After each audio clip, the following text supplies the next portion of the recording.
Hello, I just wanted to address this comment very quickly. So yes, finding out that you're neurodivergent doesn't change who you are, but it entirely changes the way that you start seeing yourself, and this in itself is huge. Human beings label things. It's what our little pea brains do to make sense of the world.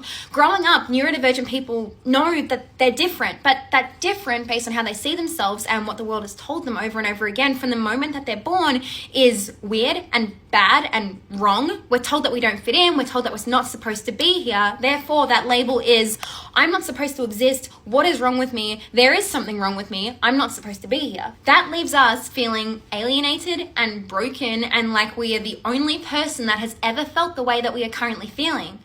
Getting a diagnosis changes that label. It changes the understanding. It gives us reason. It gives us sense. Now we understand why our minds work the way they do. It gives us a community. It gives us an understanding. It gives us a reason. Before my diagnosis, I was convinced that I was an alien from another planet and I was dropped here by accident and that I was the only person that was like me.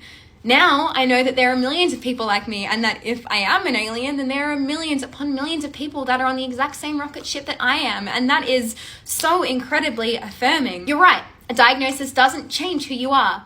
It changes the way that you see yourself. And that in itself is so immensely important. Identity and knowing your identity and feeling safe in your identity is so important. And not knowing who you are and not knowing your identity, and yes, being autistic is a massive part of your identity, is so important to know. It changes your mindset from seeing yourself as deficit to seeing yourself as a different brand of neurotype. And that in itself changes everything.